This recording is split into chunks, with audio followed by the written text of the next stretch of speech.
I was born in the southwest part of Cebu in a small town of Balamban to parents who are both non-professionals.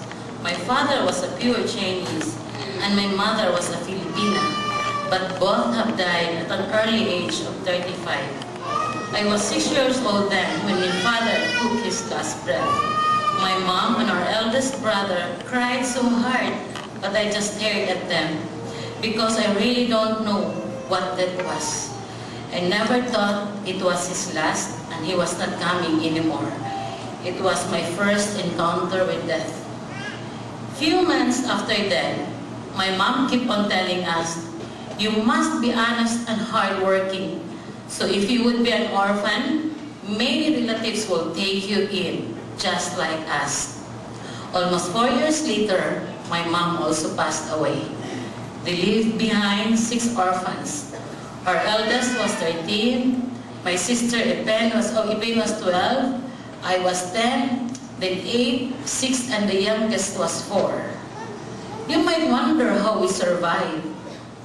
Few weeks after my mom's death, our eldest Iman has to work in our paternal aunt on Saturdays and Sundays as a gasoline boy.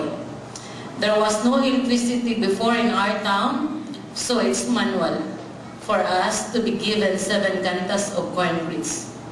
On Saturdays, we only have corn congee because the 7 cantas was not enough for us for the week. My maternal aunt, who was selling banana Q, took care of our bayan. Tatay Tiban, who was a cargador in the market, but not related to us, but stayed with us, take care of our baon and some of the bayan. We were taken one at a time by our paternal aunt. I was taken few weeks before the start of classes. I think God had purposely put me under our class advisor in Section 1C when I was a freshman, who put a praise above a blackboard for a year which says, for every sacrifice, there is always a price. That praise really gave a big impact in my life. It builds my patience, my perseverance, and my will to pursue. That no matter how hard and how long it will take, I'm willing to sacrifice because I know there is always a price to it. Until now, it's still in me. I still practice the saying. That's why I share this praise with you. In my high school days, I have not tried wearing a new uniform. It's always hand-me-down from our cousins in the city. We don't have any allowance. We're the only students left in our classroom during recess time. At my aunt's home, we have to wake up at 4 a.m., go with her in the warehouse, magpala sa kupras, sometimes magkargag sina kong kupras, which was heavier than me. Magpanit og mani and open the store every day. We had to work early in the morning before going to school. Maybe most of you, when you return home in the afternoon, your mom already prepared a merienda for you, and you can start studying or relax after a long day in school. But to us, it's another work again.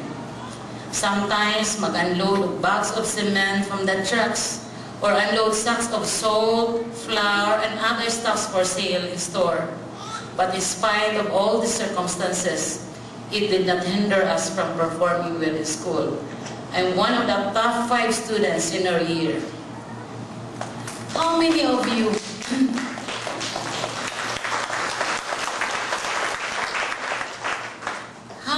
you still have both parents or one parent left? Please raise your hand. Do you realize how blessed you are? I don't want to miss this part of my life story to share with you. When I prayed to be loved, it might change your perspective in life. In my first few weeks of staying with my aunt, I already felt there was no love at all. Though they were helping our family financially even before my father's death, but I can just feel that love. I think that was more of a moral obligation in taking us one at a time when we were an orphan. So every morning before going to the classroom and in the afternoon before going home, I have my favorite spot in our church. I always take time to pray that someday our aunt will learn to love us. And when there were times when we were not treated well with the other workers of my aunt, I just cried out to my mom in the cemetery or with the Lord, do you know wherever you go, God is there to listen you. God has answered my prayers through this most memorable, precious cup of tea. Once a year, I always caught a fever. Since nobody really took care of us, we just take care of ourselves, drink our medicines. But one day, when I was already in my 3rd year, I had a fever, and it was my aunt who bring that cup of tea for me to drink so that my fever would subside. And understand, she was so busy, she could always tell one of the maids to bring it for me, but she was the one who brought that cup for me to drink. For that, I was very, very happy and thank the Lord that at last she learned to love and care for us. That was the time I felt her love and concern. So kids, while your parents are still there, still alive, value that love that they have showered you. Sometimes you might have all taken for granted your parents. Maybe because you are too assured that they're always there for you. They're always there to support and guide you no matter what the circumstances. Listen to their daily sermons. Treasure them because they will not be there forever. Mine was only a cup of tea, but honestly, it really meant so much to me. When graduation was fast approaching, one of the sisters had told me that I was entitled for a scholarship at St. Teresa's College, but had asked me if I could give my scholarship to another student because she told me that my family could really afford to send me to college. I agree without me knowing that our uncle wanted one of us to quit, to help in buying copra in other towns. My elder brother Iman asked me to quit instead of him. I agree, but with a very heavy heart. I really wanted to study and get a degree. But luckily, a week before classes, Chadaya told me to prepare for my requirements for enrollment. I was so happy that morning and sent all the requirements to the city so they could enroll me on whatever course they want me to enroll. As long as I can go to college, that would be okay. 2 days before opening of classes, when I arrived in the city, that was the time I knew the course that enrolled me. My sister and I were enrolled in San Carlos University, taking a Bachelor of Science in Commerce, major in accounting.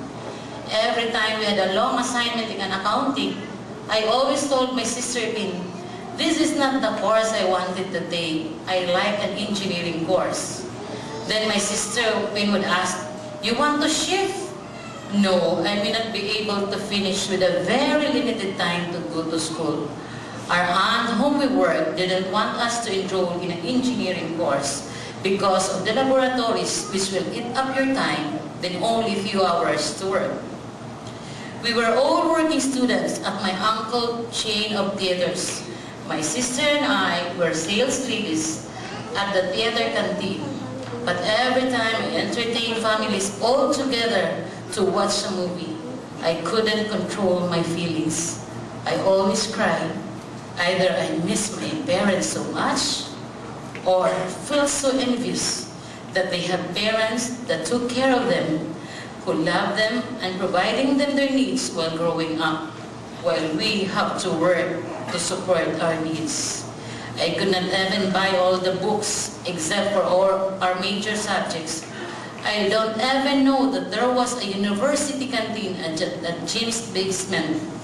Not until we were graduating and our friend invited us for a snacks.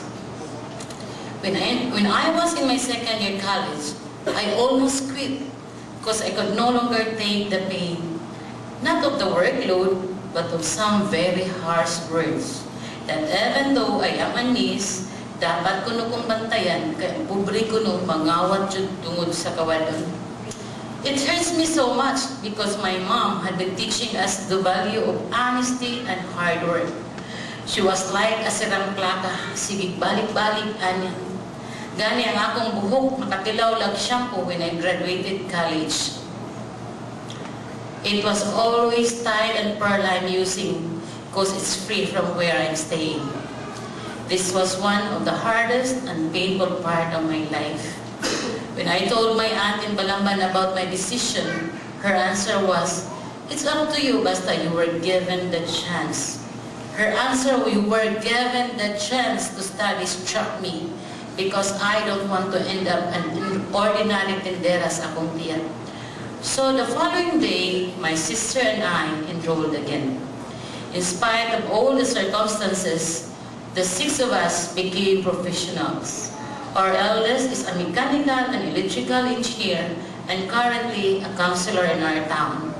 Our second, Josephine, and I are certified public accountants and currently doing business in the city. Our fourth is a certified public accountant and a lawyer and currently very active in his law practice.